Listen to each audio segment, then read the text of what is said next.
دستے غیب کے بارے میں بہت دنوں سے ایک عمل کی تلاش تھی مجھے، کافی عرصے سے میں ڈھونڈ رہا تھا کہ دستے غیب بیسکلی وہ سورس ہوتا ہے رزق کا جس کا کوئی سامنے سے کوئی سورس نظر نہیں آتی ہو، کوئی اس کا آپ کو سرا نظر نہیں آتا ہو، لیکن وہ رزق آپ کو مل کے رہے وداؤٹ اینی مٹیریل ریسورسز۔ یہ کافی دلچسپ بات ہے کہ کافی عرصہ پہلے میں نے یہ عمل کچھ خواتین و حضرات کو دیا تھا، پھر ان کے نتائج کا میں نے انتظار کیا کہ یہ کیا نتیجہ نکلتا ہے۔ ایک ساتھ تو ٹوٹلی گھر پر بیٹھے ہوئے تھے، ان کا نہ جاب تھا، نہ کاروبار تھا، نہ کوئی اور ان کی کوئی ریلیشن شپ بنتی تھی، شادی بھی نہیں ہوتی تھی۔ تو انہوں نے اس آیت کو 41 دن پڑھا تھا، 121 دفعہ نان اسٹاپ، مطلب ڈیلی عمل کیا انہوں نے، 2 دفعہ کیا تھا انہوں نے۔ تو 41ویں دن تک تو خیر انہوں نے تعداد پوری کی تھی، لیکن یہ تھا کہ 27ویں 28ویں دن حیرت انگیز طور پر ان کے فون بجنا شروع ہو گئے، کالز آنا شروع ہو گئیں لوگوں کی، کلائنٹس کی جو روٹھے ہوئے تھے اب وہ سارے لوگ واپس آ گئے، اور ان کو کافی بڑی ایک ملٹی نیشنل کمپنی میں آج کل وہ جنرل مینیجر کے فرائض انجام دے رہے ہیں۔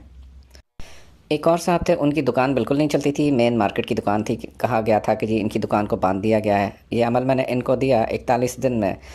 پچھلے 6 سال کی جو سیل تھی ان کی، اس کا ریکارڈ ان کا ٹوٹتا چلا گیا۔ ڈیلی کی جو سیل ایوریج ایک شاپ کی ہوتی ہے اس کا ریکارڈ ان کا ٹوٹتا چلا گیا، ڈبل ٹرپل حتیٰ کہ 4 گنا تک کی کہانی پہنچ گئی۔ پھر انہوں نے جو ہے اس آیت کو پڑھنا چھوڑ دیا، تقریباً انہوں نے کوئی ابھی ملے تو فرمانے لگے کہ 33 ڈیز تقریباً میں نے پڑھا تھا۔ میں نے کہا کہ تم بند نہیں کرتے پڑھنا تو یہ تو پھر تم کہیں سے کہیں معاملہ تمہارا چلا جاتا۔ تیسرے دوست ایک گاؤں میں رہتے ہیں، گھر سے مسجد تک کا فاصلہ اچھا خاصا ہے۔ ڈیلی جب وہ فجر پڑھ کے اور اپنا عمل کر کے واپس جب گھر تشریف لاتے ہیں تو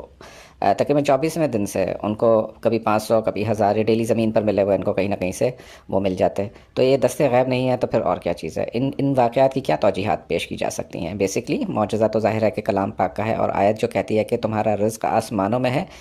اور وہ رزق بھی جس کا تم سے وعدہ کیا جاتا ہے، مطلب کہ رزق کے 2 قسموں کا ذکر ہے۔ ایک وہ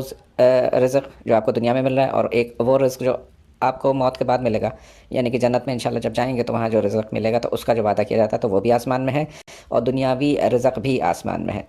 اب اس کو پڑھنے کا طریقہ یہ ہے کہ جب تک آپ کی بالکل ہی چاروں طرف سے آپ کی امید ختم نہ ہو گئی ہو، بالکل آپ ایج پر آ گئے ہوں، کچھ سمجھ نہیں آتی ہو کہ کیا کیا جائے، کس طریقے سے معاملات کو مینیج کیا جائے، قرضہ سر چڑھ کے بول رہا ہو، کچھ اور افتاد آن پڑی ہو، کچھ اور مسئلہ ہو، تو اس صورت میں اس کی خاص اجازت ہے آپ کو پڑھنے کی۔ ادروائز آپ کا کام اگر سیٹل چل رہا ہے، سب کچھ ٹھیک ہے، کم و بیش ہوتا رہتا ہے، تو پھر وہ آپ کی مرضی ہے، اگر اس میں اضافے کے لیے پڑھنا چاہتے ہیں تو ضرور پڑھیے۔ لیکن یہ خاص ان لوگوں کے لیے ہے جو کہ ٹوٹلی بے روزگار بیٹھے ہوئے ہیں، جن کا کوئی کام نہیں چل رہا، دکان نہیں چل رہی، جن کی کوئی رشتے نہیں آ رہے، بیکاز رشتوں کا تعلق بھی ظاہر ہے کہ یہ رزق کی ہی ایک فارم ہے۔ جس کے پاس کپڑے نہیں ہیں تن ڈھانپنے کو، یا جس کا کوئی اور سورس نہیں بن رہا کسی کام کو چلانے کا کرنے کا، تو ان کے لیے خاص طور سے یہ آیت ہے۔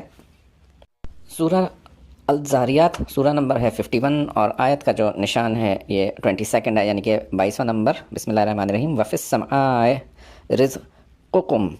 وَفِي السَّمْاءِ رِزْقُكُمْ وَمَا تُوعَدُونَ وَفِي السَّمْاءِ رِزْقُكُمْ وَمَا تُوعَدُونَ۔ یہ جو آیت ہے یہ آپ نے جب فجر پڑھ لینی ہے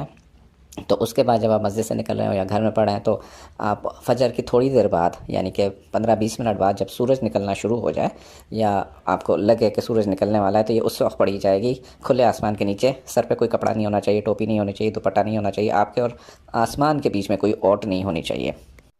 یہ آیت 141 دفعہ پڑھی جائے گی، 141 ٹائمز، اور اول آخر جو ہے 3 بار درود شریف پڑھا جائے گا، کیونکہ سورہ نمبر 51 ہے، 5 + 1 6 بنتے ہیں، اور یہاں پر 141 دفعہ آپ پڑھ رہے ہیں، یعنی کہ 1 + 4 + 1 یہ بھی 6 بنتا ہے۔ تو اسی مناسبت سے یہ آپ جو ہے اول آخر 3 دفعہ درود پاک پڑھیں گے، اور جب یہ 141 دفعہ پڑھ لیں گے، درود پاک آپ نے پڑھ لیا، تو اپنا منہ اوپر کیجئے اور آسمان کی طرف 3 دفعہ پھونک مار دیجئے۔ یہ اتنا سا عمل ہے۔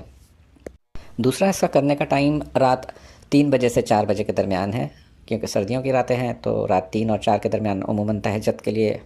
لوگ اٹھتے ہیں،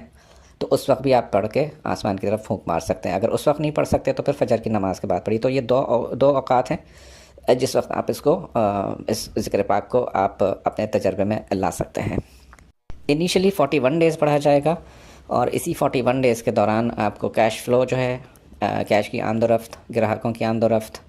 جو بھی آپ کا رزق کا ذریعہ ہے، جاب یا جو بھی کچھ ہے اس میں ترقی ملنا، یا اچانک سے ایسے اخراجات ختم ہو جانا جو غیر ضروری تھے، تو اس سے بھی انسان کا پیسہ بچتا ہے، تو وہ بھی اسی آیت مبارکہ کے